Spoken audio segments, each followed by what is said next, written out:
Oh my god. There's no way. Oh!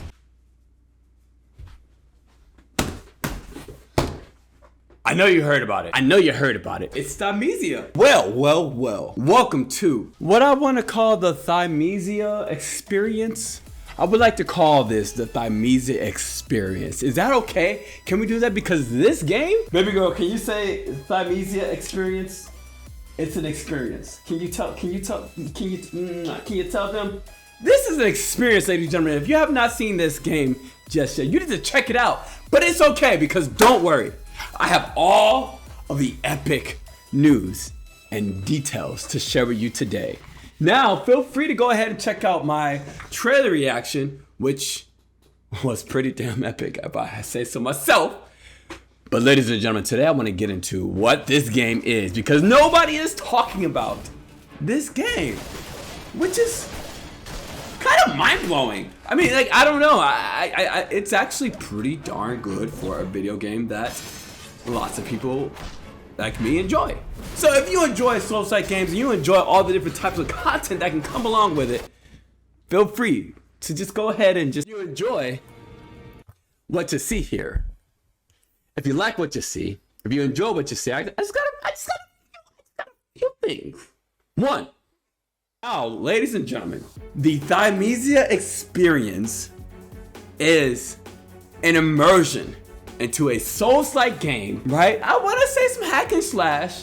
It has some like God of War features, but mainly a nice feel like a Souls-like game where you get in and the goal is just to hack and slash. So when you first get started, what do? You get blasted by the developers' logos. Isn't it absolutely amazing? Team 17 is coming in strong and hard as soon as you load up the game. Strong and hard, just like Viagra and a 40-year-old man. Not sponsored by Viagra, but I will definitely take the sponsorship.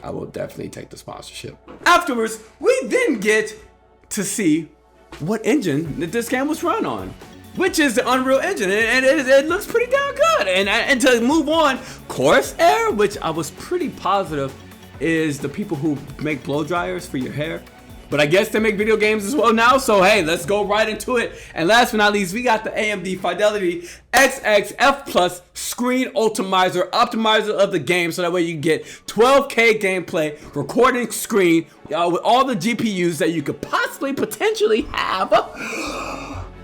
And now it's time to play the game, except it's not really time to play the game. You get a blank loading screen, and it's all right, because during that blank loading screen, eventually,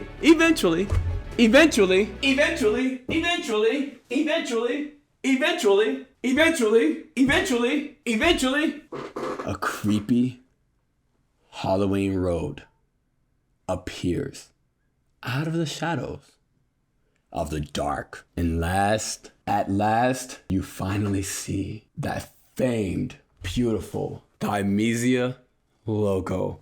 Roll credits and cue the music, and a bass drops, and then a beautiful violin. Or it might be a cello. I'm not really too sure. It could be one or the other. It sounds like a pretty nice low violin, but like a really good cello could potentially, maybe a violoncello. I don't know. Somebody can tell me. It sounds amazing, and it immerses you down that creepy street that you get to see, the brick road, and all of a sudden, finally the menu comes up. New game or option is we're going to go to the options. Of course, where else can you go other than the options before you start a game? You got to make sure that this game's going to run well. And you go to it and you spend 3 minutes in the options, changing every single option, changing every customization, so that way it matches exactly what you need.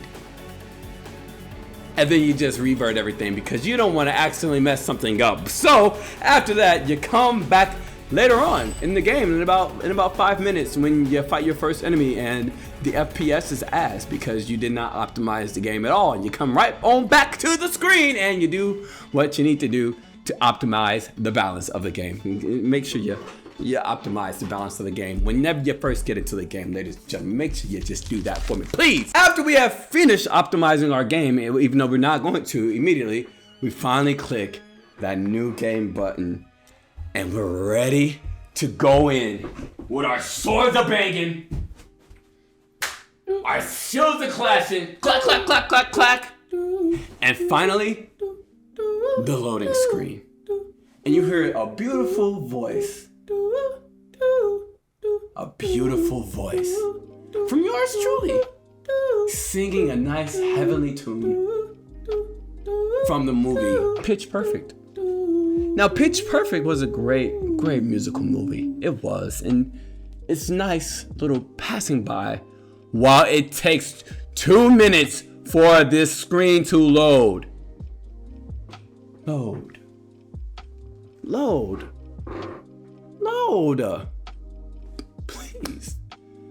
Please load faster. Please, game. We just want to play. Thank you. Amen. And now I press my any key and I prepare for a great immersion. And the next thing that I see is a backstory. Yes, and it's a backstory with a nice the static screen. It's not too dynamic of a screen, but you got the main character right there, and you got the background of the houses and all the different sepia color tone overlay, and it looks nice and wonderfully, absolutely, completely. I don't know. It doesn't necessarily feel like Black Plague, but it definitely feels like there's a story being told. So it doesn't really make you feel like somebody's dying. It just makes you feel like this picture was taken back in 1995, and 1995 was not sepia, and I just offended everybody who was born around 1995, including myself. So with the backstory, here comes a quick little rundown. There's a new disease around, and nobody believes the government, and I'm going to tell you right now, this is not that... Yeah, do I need to? We don't need. We're not gonna. Okay. Now, before everybody goes out and runs or grabs tissue, however, people become dead unalive, or alive dead, or not necessarily zombies, but they start to realize that there's a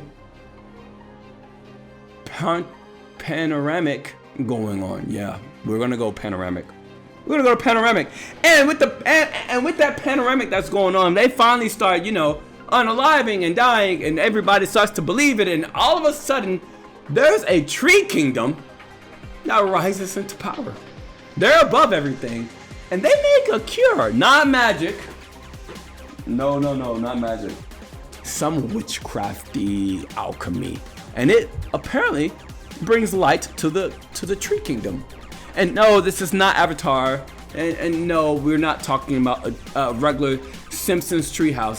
That is Simpsons treehouse when he got that was Simpsons. Yes, that was a nice treehouse, by the way. I always wanted a treehouse, but no, not that. This treehouse, this tree kingdom now has a light, but with that alchemy lighting up the kingdom, there's always backstory. I mean, conflict. I mean, shadows. There's always shadows. And that's where the story lies. As soon as the backstory is done, now we get to play. We come in and it loads in and we see a nice little overlays of grays and blacks and darks and shadows and a little bit of lights and trees and houses and sticks and stones may break my bones. But the immediate thing that happens, as soon as you take one good step right before that toe touches the ground, bam, tutorial. And now it's time to learn how to fight. Now, after learning our basic controls and doing all the reading, even though we just want to fight, we have to give a welcoming spin to say hello to YouTube. Go ahead, say hi to YouTube. Go ahead and spin. Yeah, spin. Now, after spinning to welcome in the aftermath of the plague. Now we fight. No.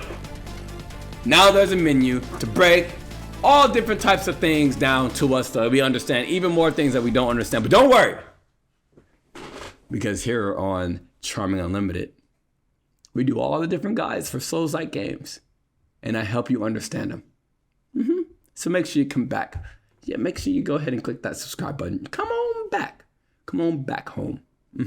Yeah, do that. And when I get that guide out for you guys can use it and you will be experts on this epic game of Thymesia. Roll credits, but we're not done. As soon as the menu is gone, there's so many things to press and so many things to pick up, so many things to turn around and see. And oh, we just want to fight and we just want to spin and all these different things. But now we finally advance forward and it's time to fight an enemy. But before we have to fight that enemy, guess what we have to do? Tutorial. Yes. It's time for another tutorial. But this is no regular tutorial. This tutorial, ladies and gentlemen, is a tutorial that teaches us how to swing our weapon. A very useful, needed lesson to learn because our first enemy is nearby. After slaying our first enemy and swinging and taking shots and hits and whatnot, we finally rise as victor for our very first civilian undead alive enemy. And we decide, after our victory, we notice the frames were ass. And so then we go and fix our performance. And after fixing our performance, we notice that we are bloodthirsty and we need more fighting and more death and more clashing. So we go forth and we heave forth and we try to find more enemies where we get the chance to take more tutorials and learn all different types of offenses and defense, and there's so many things to learn. We learn how to parry, we learn how to use potions, we learn how to attack with different styles, we learn how to auto-lock. There's so many different things. We even invade some civilian houses and take their loot, which ultimately just notes. But we take their loot nonetheless. Oh, and then there's also this really cool claw attack that you can use, and it basically is the only attack that I use in the entire game for every other enemy. But it does like very minimal damage, and it's not really the purpose to do damage, but it's really cool. You guys can see the gameplay right there. Yeah, it looks really awesome. But after that, there's also something called the plague weapon that you can find and utilize and add to your weapons, and it's really cool. Just believe me, it's really cool. You won't die ever when you use this plague weapon. Remember, I told you that. And if you die, it's because you suck and you need to get good at Soulslike game. Now, after we finally beat more enemies and we quench our thirst for blood, we finally find grace. I mean, the Holy Grail. I mean, a beacon. It is called a beacon. And at this beacon, we can do all types of cool little tricks like leveling up and finding more and adding more weapons and upgrades and all these different little things that are absolutely amazing. You should check out the beacon. This is a nice little grocery store you can go to and do a lot of nice little things and get some cool little stuff. You know what I mean? Just go stop by the beacon. And also, you know, is one of the most important things because, you know, if you die, that's where you go back to. So check it out if you finally find one. But after the beacon, we finally get to our first boss fight. Put your juices up, put that sword up, and he has a big sword. But I say, you know what? I ain't gonna figure out what his attack patterns are. So I kind of run up, I dodge a little bit around him. Next thing you know, he goes for a swing and I get hit and he takes a fat chunk of my health. But it's okay because I come back and I swing at him as well. And I also miss and then I swing again, but it was also very, very wimpy. I go ahead and swing again. Then he swings, then I swing. And next thing you know, my health is low and I need to flask up or potion up or get more HP is what is called in this game. You can see these Souls-like references, right, that I make. I'm not doing it accidental. Like you can see, you want, like you get what I'm saying, right? Like, right? I just, right? I have something in my eyeball. I wasn't winking, but I'm trying to make it a winking thing. But anyway, so I go ahead and I flask up and it looks so darn good. It looks just like this. Revitalize. Now afterwards, he goes in for a strike. I parry him. He goes in for a crit and I feather him. But the only thing is my feathers somehow stops his unstoppable or unparryable attacks, which are kind of weird. I have feathers. You throw just feathers and it stops his critical attacks, which is a bit weird. But anyway, he then counters and he hits me and knocks me out, and he then tries to crit again and I feather again and I'm successful this time. And then he tries another one and I try another one and he does another one and then another one and then another one and then another one and I feather and I'm ducking and I'm dodging and I'm trying to do all these different things, and I then go in for the claw. And then he hits and then I hit and then he hits and then I hit. And next thing you know, he does a heavy attack, but he misses. and I go in while he's staggered. And I go for the hit, and BAM! He's down. Yes. Now it is my time to take on and to take my place as victor of Thymesia and to end the wrath of the Tree Kingdom and the Tree Avatars and the Tree People. Ladies and gentlemen, I hope you enjoyed this. If you like, just go ahead and like and comment down below if you want me to do more experiences like this for you guys. If you made it all the way to if you made it this far and you're not yet subscribed, you obviously like it. So go ahead and show some love and appreciation.